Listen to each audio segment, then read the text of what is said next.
I was 35 when I finally stopped trying to earn my family's approval. It wasn't a dramatic declaration or anything, just a quiet realization that no matter what I did, I'd always be the second best son. My name's Ryan, and I guess if you asked my parents, I'm the disappointment who moved too far, worked too much, and never calls. That's what Mom likes to say, usually followed by a half laugh that makes it sound like a joke. Except it's not. Growing up, everything revolved around my younger brother, Adam. He was the golden child from the moment he could form a sentence. He got straight A's after Mom helped him with every project, played varsity basketball after Dad paid for private coaching, and somehow earned a brand new car at 16. When I questioned it, Dad said, "Well, Ryan, not everyone's as independent as you. Translation, you're on your own." So I worked part-time jobs, paid for college myself, and built something from scratch. It wasn't glamorous at first, a small logistics startup that ran out of a shared office space. I spent years surviving on ramen and gas station coffee. Meanwhile, Adam bounced between hobbies, startups, and girlfriends, each one ending with a tearful phone call to Mom about how the world was against him. And every time, the family rallied behind him. By my late 20s, I'd quietly grown that struggling startup into a thriving company. I bought my first house, invested in a couple of rental properties, and even started managing some of my parents' assets, at their request, ironically. They never asked how I afforded anything. They just assumed I got lucky. I didn't correct them. Let them believe luck was my co-founder. Then, last month, Mom called with that familiar tone she uses when she wants something. "Sweetheart," she said, dragging out the word. "We're all meeting for dinner next Friday. At that new place downtown, the Lantern. Everyone's coming. You have to be there." Normally, I'd find an excuse. Work trip, late meeting, anything. But something in her voice made me pause. I hadn't seen the whole family in nearly a year, and maybe, stupidly, I thought things could be different. When I arrived, the table was already full. Mom, Dad, Adam, his fiancée, two of my aunts, an uncle, and even Grandma. There were half-finished glasses of wine, loud laughter, and the faint sound of music from the bar. The second I stepped in, conversation died down for a beat, just long enough for me to notice how everyone's smiles looked a little too forced.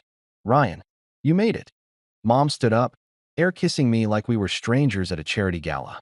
"Of course," I said, setting down the bottle of wine I'd brought.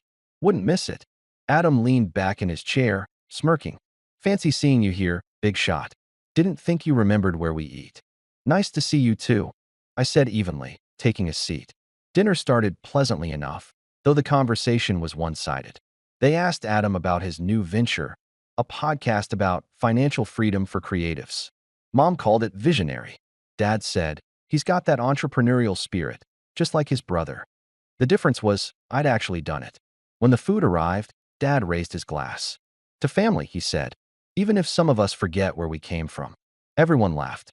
Everyone but me. I smiled politely, staring at my plate. Roast chicken, mashed potatoes, steamed vegetables, perfectly arranged, but somehow cold. Halfway through the meal, Dad stood up again.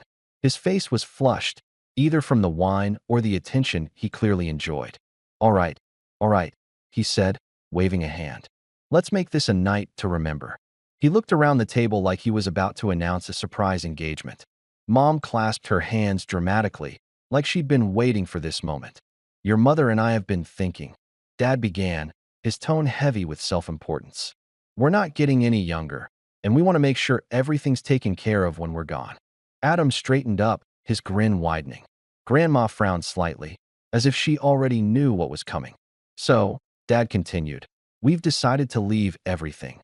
The house, the savings, the shares, to Adam. He's the only one who's ever made us proud."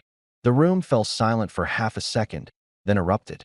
Mom clapped like a game show audience member. One aunt actually said, "About time." Adam stood up and did a mock bow.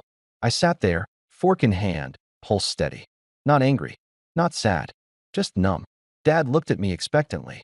"You understand, right, son? You've got your own thing. You don't need our help." "Right," I said softly. "I don't." That seemed to satisfy him. He grinned and sat down. The conversation picked up again, laughter filling the air, everyone pretending it was just another family dinner. But inside, something shifted. I looked at each of them. their smug faces, their fake smiles, their shallow congratulations, and realized just how small their world really was. They thought pride was measured in approval, success in inheritance. I didn't say another word. When the waiter came by, I excused myself to take a call, left cash for my portion, and walked out. The cool air outside hit me like a reset button. I stood on the sidewalk for a while, watching the restaurant's glowing windows and hearing faint echoes of laughter from inside. For the first time in years, I didn't feel like the outsider. I felt like someone finally watching a movie he no longer wanted to be in. 2 days later, my phone buzzed nonstop. Missed calls, texts, dozens of notifications from the family group chat. It started with, "Dad, what is going on with the house title?" Then Mom, "Ryan, did you do something? The lawyer says everything's been transferred to you." And then Adam, in all caps, "Dude, tell me this is a joke." I opened the messages slowly, my reflection faintly visible on the phone screen. The same face they said never made them proud. I took a breath, leaned back in my chair, and watched as message after message came in, each more frantic than the last. Then, one by one, the group chat exploded. And that's when things really started to get interesting. When I was younger, I used to think that if I worked hard enough, I could earn my parents' respect. That maybe one day they'd look at me and see someone worth being proud of. But after that dinner, after watching them cheer as my father publicly disowned me in favor of my brother, I stopped believing that. And when their messages started flooding in, part of me felt a little satisfaction. Not because I wanted revenge, but because, for once, they were the ones confused, scrambling, and powerless. Still, I didn't respond. Not yet. By the next morning, I had 12 missed calls from Dad, 9 from Mom, and a string of texts from Adam. His tone started calm. "Hey man, Dad's freaking out about something. Did you maybe file something by accident?" Then more demanding. "Okay, seriously, what's going on with the business account? I can't log in." By noon, he'd resorted to, "You think this is funny? You're gonna regret messing with us." I ignored every message. Instead, I went about my day like normal, coffee, emails, meetings. It was strangely peaceful, watching them spiral while I sat in quiet control. For context, my parents had never been good with money. They came from modest backgrounds, and when Dad's small construction company started doing well in the early 2000s, he got reckless. Big house, luxury car, country club membership. He loved appearances. But by the time I finished college, the business was sinking under debt. I'd stepped in to help, set up a new structure, got the accounts in order, even put my own name on a few assets temporarily to help consolidate things legally. They signed off on everything back then because I was the numbers guy. They didn't read the fine print. Years passed. I paid off loans, refinanced the house, grew their business using my network, and even created a holding company to keep everything tidy. On paper, it made sense for me to be the managing partner. They never asked questions. As long as the lifestyle stayed intact, they were happy. And now? Well, that structure was still in place. Everything they thought was theirs had been legally under my umbrella for years. When Dad finally cornered me 2 days later, it wasn't calm. He showed up at my office unannounced. My assistant buzzed me. Ryan, there's an older gentleman here. Says he's your father. He's loud." I sighed. "Send him in." The door burst open before I could stand. "What is this?" Dad barked, slamming a folder on my desk. Inside were printouts of property titles, company filings, and a recent account statement, all bearing my name. "You've got some nerve," he continued. "Your mother and I trusted you with this paperwork. And now you've, what, stolen everything from us." I kept my voice steady. "I didn't steal anything, Dad. Everything's been structured like this for years. You signed off on every document." "That was for tax purposes," he yelled. "Temporary. You were supposed to put it back." I leaned forward slightly. "You never asked me to." His face turned red, a vein pulsing near his temple. "You think this is funny? You think you can humiliate me in front of my own family?" I didn't answer, because honestly, he'd humiliated himself. He took a step closer, lowering his voice. "Undo it, Ryan. Now, or I swear I'll..." "You'll what?" I said quietly. "Call your lawyer? Go ahead. He'll confirm it's all legal. I've protected you from bankruptcy for years. Maybe you should thank me." His jaw clenched. He didn't like being reminded of that part, the fact that without my intervention, his empire would have collapsed a decade ago. "Unbelievable," he muttered, storming out of my office. As the door slammed, I heard him snap at my assistant. "You work for a snake." That night, Mom called. Her tone was softer, but no less manipulative. "Ryan, honey," she started, using that sugary voice I'd grown up hating. "You know your father's temper. He didn't mean all those things. He's just hurt." "Hurt," I repeated. He stood up in a restaurant and announced I wasn't part of the family. "Oh, he was joking," she said quickly. "You know how he is. Don't take it so seriously. We were just celebrating Adam's new phase of life by cutting me out of the will." There was a pause. "Well, we just thought he needed it more." I exhaled through my nose, trying not to laugh. "You mean, you thought I'd be fine without you? That I'd keep helping no matter what?" "Ryan, please don't twist things. We love you both. You love what I do for you," I said flatly. "Not me." Her silence told me I'd hit the mark. Before hanging up, she tried one last guilt trip. "You're breaking this family apart, Ryan. Is that what you want?" "No," I said calmly. "I just want to stop pretending there was one to begin with." Over the next week, the tension grew. Adam began sending group messages, long, dramatic ones filled with blame. "Bro, you've gone too far. Mom's been crying nonstop. Dad's talking about selling his car because you froze the accounts. Are you proud of yourself?" I didn't respond to any of it. Meanwhile, relatives started picking sides. Aunt Lisa called me a heartless traitor in the group chat. Uncle Joe, who I barely spoke to, sent a private message. "Good for you. They've been using you for years." Even Grandma called one afternoon, her voice trembling. "Ryan, dear, I don't understand what's happening, but please don't let them turn you cruel. You've always been the kind one." That one stung, because she was the only person in that family who'd ever treated me fairly. At the same time, Mom and Dad kept up appearances publicly. They told friends and neighbors it was all a misunderstanding, while quietly begging me to reverse the legal transfers. They even sent an email titled Family Reconciliation Agreement, drafted by some cousin who'd taken a few business law courses. It basically said I'd return everything in good faith once Dad stabilized the accounts. I didn't even dignify it with a reply, but behind the scenes, things started unraveling for them fast. Their credit cards, tied to company funds, stopped working. The utilities at the big house came under my management, and late payments started bouncing back to me. I didn't cut them off entirely, not yet. I just let the paperwork stand. Let the truth sink in slowly. One night, I got a call from Adam. I almost didn't answer, but curiosity got the better of me. "What do you want?" I said. He didn't waste time. "You can't do this, man. You're ruining everything. Mom's losing it." "I'm not doing anything. You guys did this to yourselves." He groaned. "You've always been so dramatic. Just give the house back. It's theirs." "It's not," I said simply. "It's under my name. Always has been." "You're unbelievable," he spat. "They gave you everything growing up, and this is how you repay them?" I actually laughed. "They gave me nothing, Adam. Remember the used bike I got for my 16th birthday while you got a car with a bow on it? Or when they paid your college tuition but told me to learn responsibility? You call that giving? Stop living in the past," he snapped.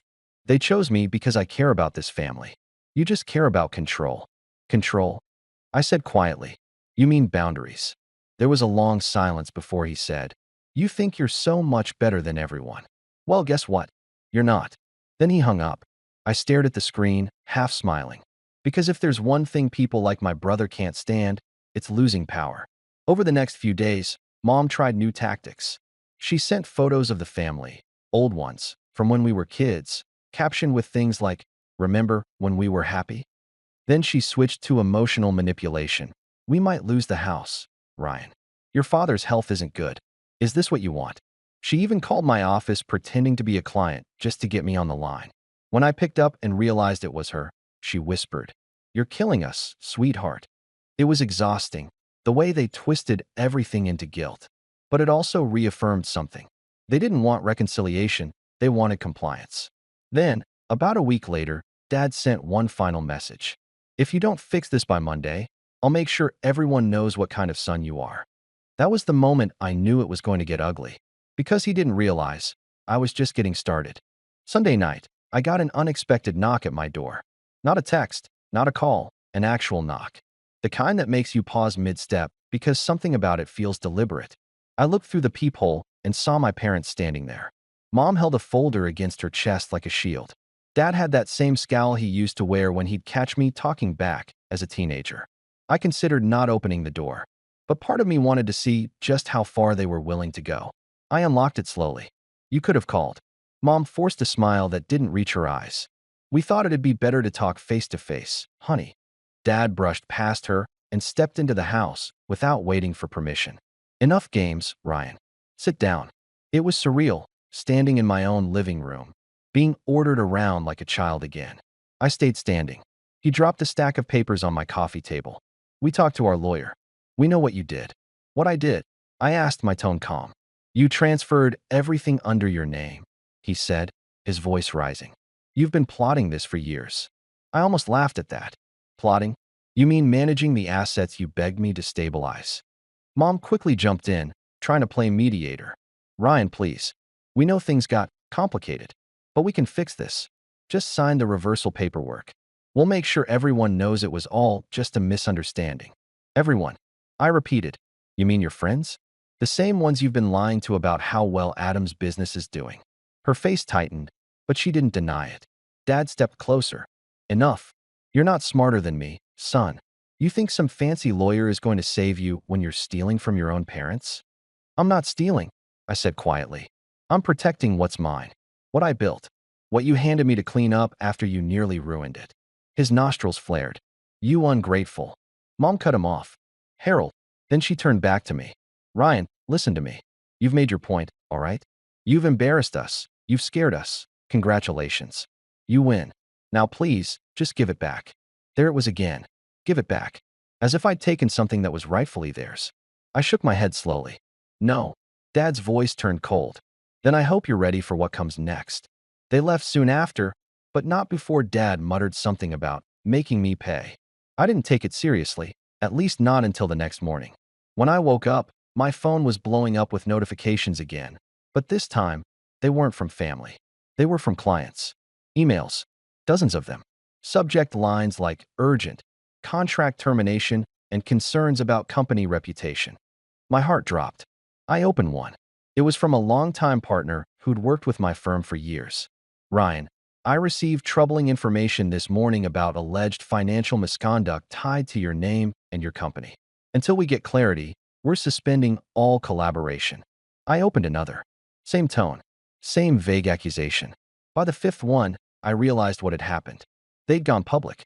My parents, my own flesh and blood, had started spreading rumors that I'd embezzled money from them. There were posts on Facebook, long paragraphs written by Mom about family betrayal, about how I'd stolen the roof over their heads. She framed it like some tragic story of parents being scammed by their greedy son who thinks he's better than everyone. Dad commented under it. He used our trust to take everything. Pray for us. Dozens of relatives and family friends flooded the comments with sympathy. I can't believe he'd do that to his parents. So heartbreaking. Money changes people. And the worst part? They tagged my business page. In less than 24 hours, the post had hundreds of shares. My inbox filled with messages, some supportive, most judgmental. That morning, I sat at my desk, staring blankly at the screen, the weight of it all pressing down. I'd spent years building my reputation from nothing. Every late night, every negotiation, every client I'd earned through trust. And now, a few lies from the people who should have been in my corner were threatening to destroy it all. Around noon, Adam called. Bro, he started, fake sympathy dripping from his voice. I told them not to do it, man. But they're just so hurt. You really blindsided them. I stayed silent. He continued. Look, if you just give the stuff back, we can fix this. Delete the posts. Issue a public apology. Say it was a miscommunication. Miscommunication? I finally said. They accused me of theft. Yeah, well, they're emotional. You know how Mom gets. I could almost hear the smirk in his tone. He was enjoying this. Let me guess, I said. You helped them write it. He hesitated for half a second too long. I might have helped them phrase it better. But come on, man, you brought this on yourself. That was it. The last piece clicked into place. It wasn't just my parents. Adam was orchestrating it. The golden child who could do no wrong, the one they always bailed out, had found a new way to play the victim while turning me into the villain. I hung up without another word. That afternoon, my assistant, Maya, knocked gently on my office door. Ryan, There's something you should see. She held up her phone. There was a video, shaky, taken on someone's phone. My dad, standing in front of their house, giving a teary speech about losing everything because of his own son's greed. Mom stood beside him, dabbing fake tears. Adam filmed, occasionally chiming in. Tell them how he took your business, Dad. It was posted on social media with the caption, "When family betrays you for money." I felt something inside me twist, not anger exactly, but something heavier. A deep, cold disbelief. For a moment, I thought about calling them, confronting them directly. But what would I even say? The people on that video weren't the same parents who raised me. They were performers now, acting out a tragedy they'd written to protect their own pride. The fallout was fast. Within 48 hours, 2 more clients froze their contracts. A journalist from a local paper emailed me asking for a statement. My company's PR inbox filled with requests for comment. Maya looked at me across the desk, concern written all over her face. What do we do? I leaned back, forcing myself to breathe. We don't do anything yet. She frowned. You're just going to let them drag you like this? Not forever, I said quietly. But I'm not playing defense. Not this time. That night, I got one more message from Mom. You could have avoided all this if you'd just done the right thing. We gave you life. You owe us. That line, "You owe us," echoed in my head for hours. Because that was the truth behind everything. They didn't want fairness. They wanted obedience. They wanted to own me, just like they thought they owned everything else. I didn't reply. I didn't sleep, either. I stayed up reading through old documents, pulling up years of emails, contracts, and receipts.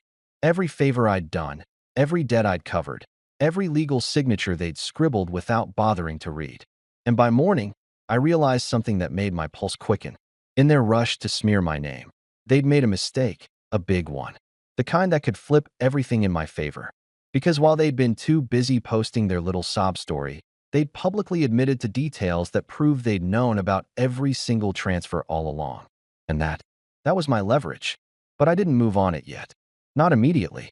Because part of revenge isn't just winning. It's letting the other side believe they're safe. And my family, my so-called family, had no idea that the storm they started was about to come back their way, stronger than they could imagine. The next week felt like slow-motion freefall. Every morning, I woke up to new chaos, more calls from clients, more articles quoting my parents' heartbreaking story, and more relatives sending me long-winded messages about forgiveness. I'd become the villain of a narrative I didn't even write. At first, I thought I could weather it. That truth would surface on its own. But the thing about rumors is that they spread faster than facts, especially when they come wrapped in tears and nostalgia. My parents knew exactly which strings to pull. The newspaper article was the breaking point. The headline read, "Local couple claims son stole family business in shocking betrayal." It included screenshots of public posts, cropped text messages taken out of context, and even a quote from Adam, calling me a man so obsessed with control that he forgot what love looks like. I remember sitting in my car outside the office, the paper folded on the passenger seat, rain streaking down the windshield. My reflection stared back at me in the glass, eyes hollow, shoulders heavy. For the first time in a long time, I felt genuinely defeated. Inside, the office was tense. People whispered when I walked past. Some avoided eye contact. Maya did her best to keep things afloat, but even she looked worried. At lunch, she came into my office quietly. "Ryan," she said, "I think you should see this." She turned her laptop around. It was a Reddit thread, thousands of comments under the same story my parents had told the press. Strangers debating whether I was a monster or just misunderstood. Someone even dug up an old photo of me at a charity event and captioned it, "He looks smug even here." I let out a small, humorless laugh. Amazing. They've turned it into a full-blown morality play. Maya hesitated. "Are you sure you don't want to issue a statement?" "No," I said. "Not yet." The truth was, I couldn't. Not without looking defensive. Not without confirming details that might backfire. The internet doesn't care about nuance. It cares about spectacle. And right now, my family was the ringmaster. Over the next few days, things got worse. My parents froze me out of family communication, creating a new group chat without me. Family only. As if I weren't blood. My cousins joined the parade of passive-aggressive posts. Quotes about greed destroying families, and how money reveals true character. The silence from my grandmother, however, hurt the most. She didn't post anything, didn't call, didn't write. Just silence. And somehow, that quiet disappointment from the one person I respected most cut deeper than all the lies combined. I didn't tell anyone, but there were nights I almost drove to their house. Not to yell, but just to ask why. To stand there, face to face, and ask how they could twist something so profoundly. But every time I thought about it, I remembered the look on my dad's face in that restaurant. That smug satisfaction when he announced I wasn't worthy of their pride. No, they made their choice. By Friday, I was mentally done. Physically too. I left work early, drove aimlessly until I ended up by the water. The city lights reflected off the waves, and for the first time in years, I felt small, like all my success, all my effort, meant nothing if the people who raised me could tear it down in a week. I don't know how long I sat there, just staring at the water, until my phone buzzed again. It was an unknown number. The message said, "Mr. Brooks, this is Jonathan from Holloway and Pierce. Your father just attempted to transfer ownership of the construction firm's vehicles and accounts. You're listed as the controlling shareholder. Would you like us to block the move?" For a second, I couldn't even process it. Then it clicked. They weren't just smearing me publicly. They were actively trying to take everything back. That's when something in me shifted. Maybe it was exhaustion, maybe clarity. But for the first time since the whole mess began, I felt calm. Because I realized what I was dealing with wasn't a family problem anymore. It was a business one. And business, at least, I understood. I told the lawyer to block all transfers immediately. Then I spent the entire night reviewing documents, verifying every account, every signature, every asset. The deeper I went, the more I realized how reckless they'd become. In their desperation, they'd crossed lines that couldn't be blurred away. Unauthorized withdrawals, fake invoices, and attempts to bypass shareholder rights. By dawn, I had enough evidence to bury them legally if I wanted to. But I wasn't going to rush. Revenge done right isn't loud. It's strategic. The following week, I started rebuilding, not just the business's reputation, but my own center of gravity. I stopped reading the comments. I shut down social media. I met with clients face to face, explained the situation calmly, and showed them proof. Some left anyway. Others stayed, quietly impressed by how composed I was. The losses stung, but oddly, I started feeling lighter. One afternoon, Maya came into my office again. "You look different," she said, setting down my coffee. Different how? Like someone who's not scared anymore. I smiled faintly. Maybe I finally remembered who I am. It wasn't about defending myself anymore. It was about regaining my focus. The same focus that got me here in the first place. So I threw myself into work. Late nights, new deals, expansions I'd postponed because I was too busy keeping my family's affairs in order. I stopped being their unpaid safety net and started being what I'd always been good at, a builder. Meanwhile, word started spreading that my parents' finances were collapsing. Without access to the business accounts, they couldn't sustain their lavish lifestyle. The big house, mortgage overdue, their country club membership, suspended. Adam's podcast studio, quietly shut down after 3 missed payments. They'd spent so long depending on me that they'd forgotten how to survive without me. But I didn't gloat. Not yet. Because deep down, I still hoped they'd wake up, that maybe losing control would make them reflect. Then came the message that changed everything. It was from Grandma. Short, simple, written in her careful, old-fashioned way. "Ryan, I need to see you. Don't tell your parents." I drove to her house that same evening. When she opened the door, she looked friendlier than I remembered, but her eyes were sharp, the same blue-gray that used to soften whenever she'd defend me as a kid. We sat in her small living room, the faint scent of lavender filling the air. "I know you didn't do what they're saying," she began softly. "Your father came here last week, ranting about betrayal. But I remember the papers you showed me years ago, how you fixed their mess after the recession." I swallowed the lump in my throat. "They won't listen." She nodded slowly. "They never do. They confuse pride with love. Always have." There was a pause. Then she reached for a small wooden box on the table and handed it to me. Inside were documents, handwritten notes, old receipts, even copies of agreements my father had signed. "I kept these," she said, "just in case they ever turned on you. I hoped it wouldn't come to that." I sat there in stunned silence.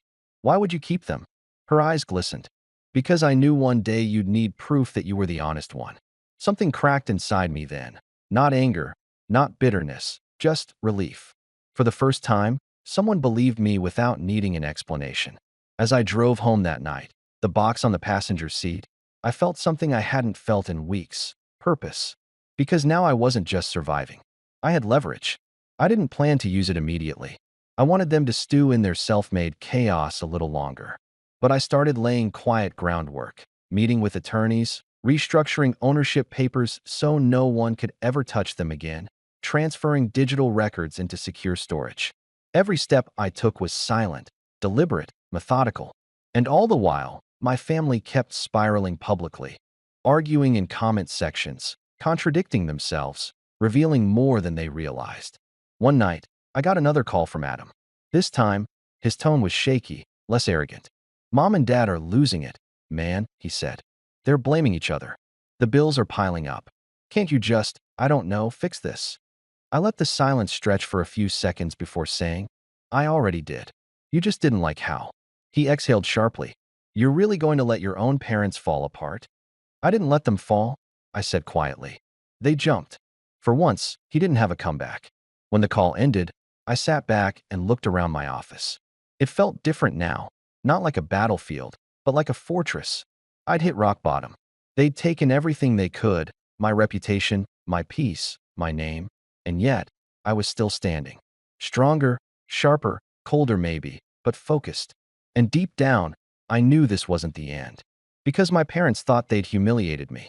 But what they didn't realize was that humiliation, when endured quietly, becomes fuel. And I was done playing defense. The storm had passed, but the wreckage it left behind was exactly what I needed. My parents' campaign of lies had burned every bridge they once stood on. Their friends avoided them. The family gossip machine turned inward, and Adam, Mr. Financial Freedom Guru, was suddenly very quiet online. In their desperation to destroy me, they destroyed their own credibility. And I was patient enough to let them finish the job before I even lifted a finger. For weeks, I stayed quiet. Not a single public statement, no angry responses, no online brawls.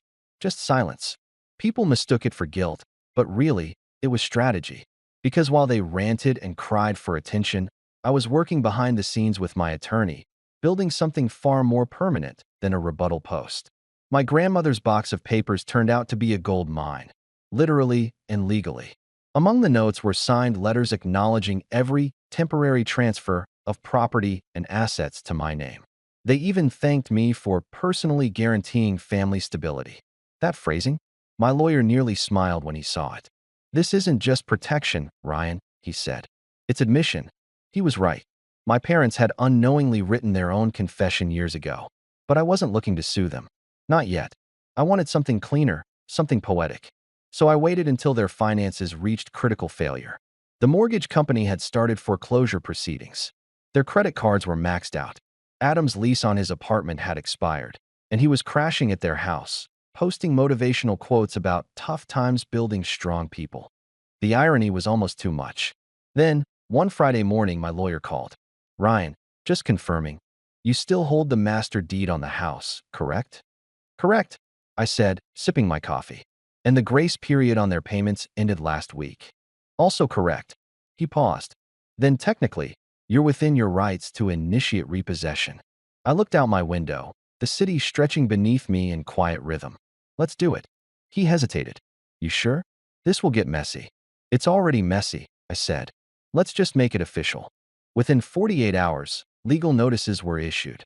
My parents' home, the same one where Dad announced to a cheering table that I'd never made them proud, was now under my control again. Of course, they didn't read the fine print. They thought the notice was a scam until an actual property manager showed up. I didn't find out how they reacted until Adam called me, voice trembling with fury. "You can't be serious," he yelled. "They just got served. Are you actually kicking your parents out of their house?" "I'm enforcing ownership," I said evenly. "You're heartless, man. They're broke. They're scared. Then they should have thought of that before turning me into their villain." He laughed bitterly. "You think this makes you the good guy? Everyone's gonna hate you for this." I smiled faintly. "They already do. The difference now is, I don't care." He cursed under his breath and hung up. 2 days later, Mom called. Her voice cracked between anger and fear. Ryan, please. Your father isn't well. This stress is killing him. Can't you just give us more time? I leaned back, my tone calm. You had years of time. You used it to humiliate me. It was a misunderstanding, she cried. You're twisting everything. No, I said softly. You are. And you've been doing it since the day I was born. She went quiet. For the first time, I think she realized the old emotional tricks didn't work anymore. I never wanted this, she whispered. Neither did I replied. But you made your choice when you went to the media. The call ended in silence. By the following week, the eviction date was confirmed. But I wasn't cruel. I arranged temporary housing through one of the companies and used rental properties, fully furnished and prepaid for 6 months. I didn't do it for them. I did it for Grandma. She'd asked me, during one of our last talks, to leave room for grace. So I did. Barely. When they moved out, neighbors watched from their lawns as boxes and furniture were loaded into trucks. Mom sobbed for the cameras she'd once used to broadcast her victimhood. Dad avoided looking at me.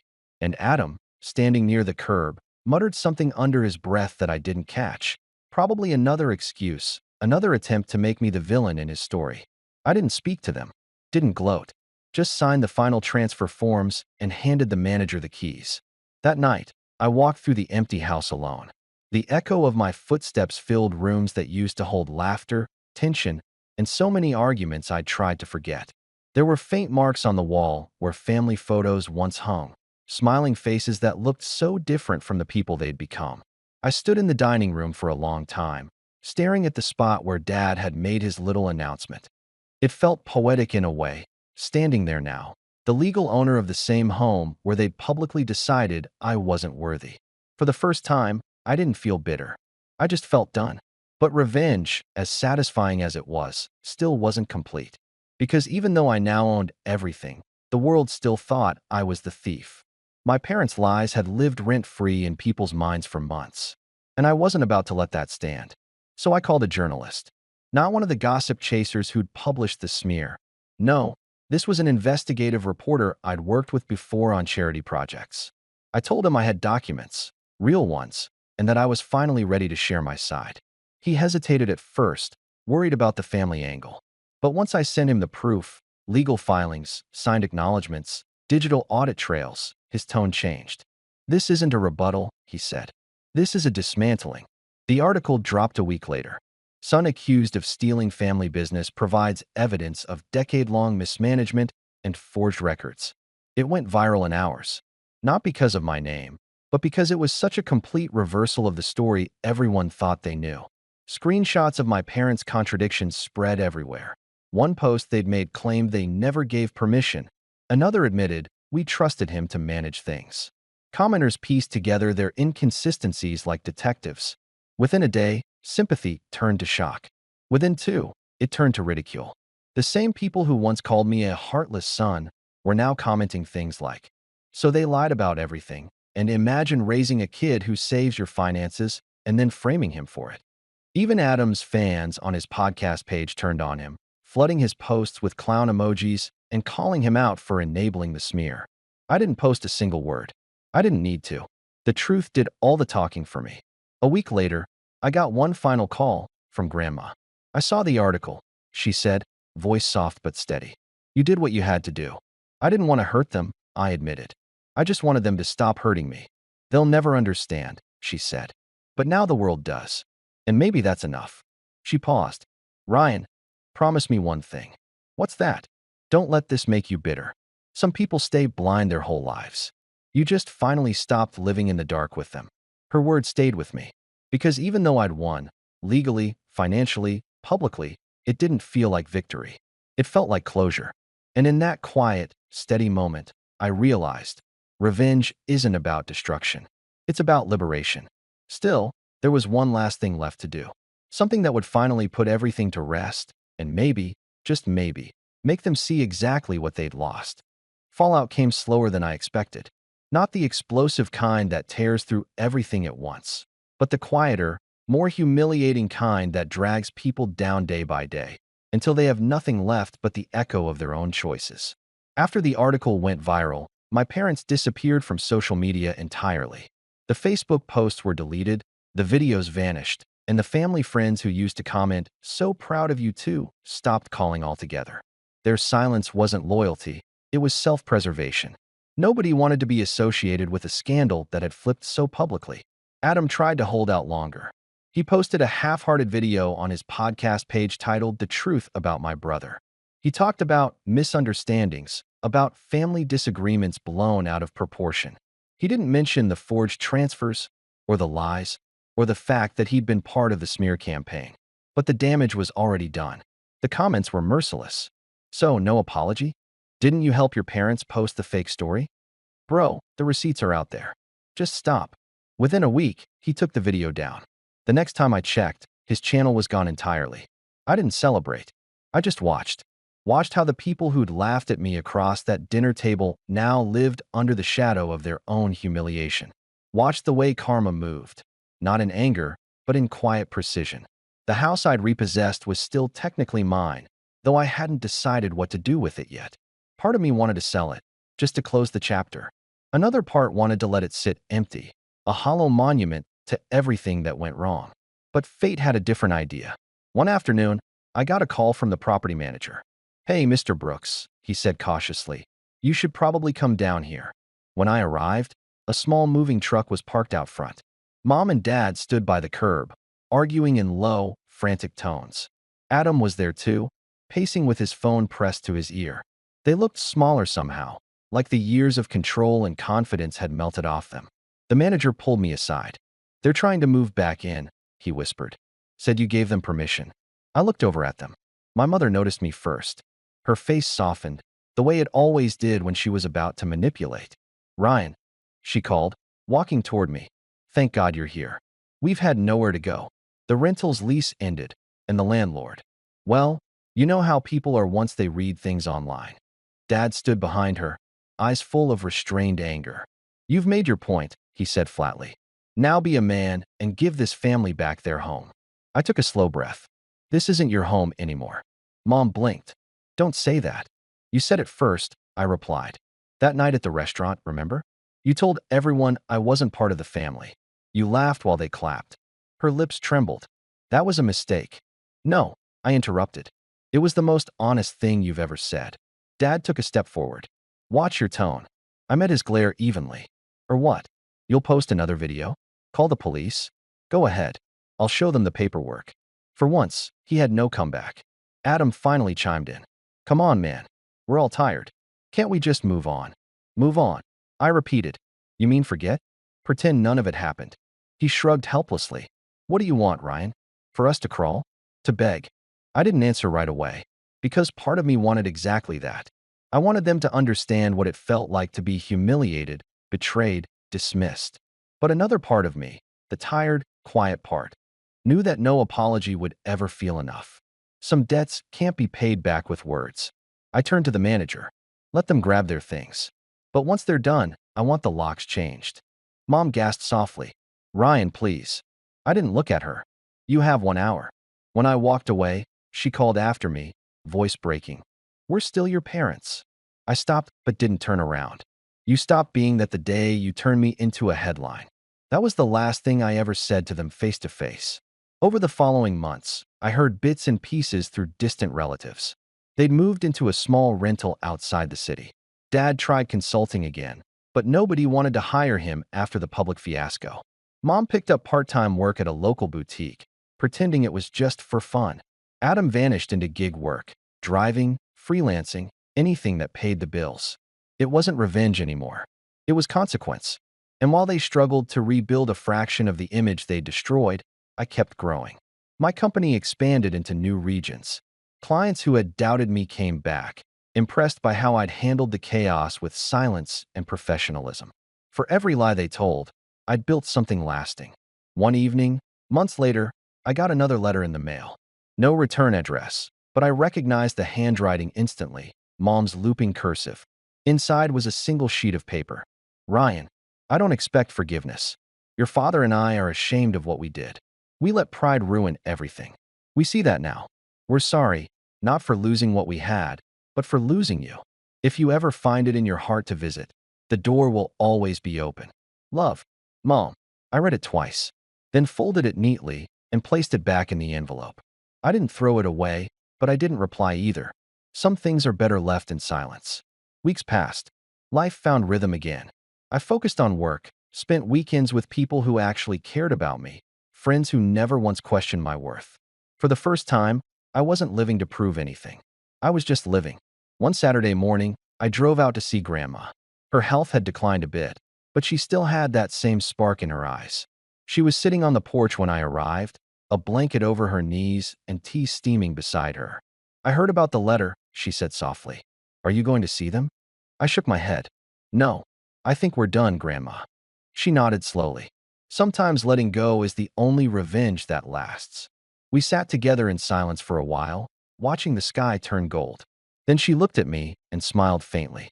"You know, your father always thought power meant control, but you learned something he never did." "What's that?" I asked. "That real power," she said, "is being able to walk away and never look back." I smiled.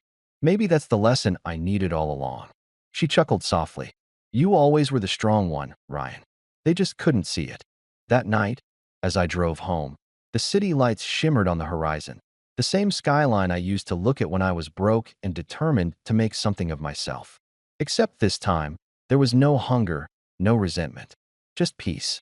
Before heading in, I took one last detour, down a familiar street lined with maple trees. My parents' old house still stood there, lights off, windows dark, for sale sign out front. The same home they'd lost trying to teach me a lesson about pride. I parked across the street, engine idling, and just watched. Memories flickered. The dinners, the arguments, that awful night they announced I wasn't family. Then I smiled, not out of bitterness, but clarity. Some victories don't need witnesses. I rolled down the window, let the cool night air in, and whispered quietly to myself. They finally made me proud. Then I drove away, leaving the house, and everything it stood for, behind me for good.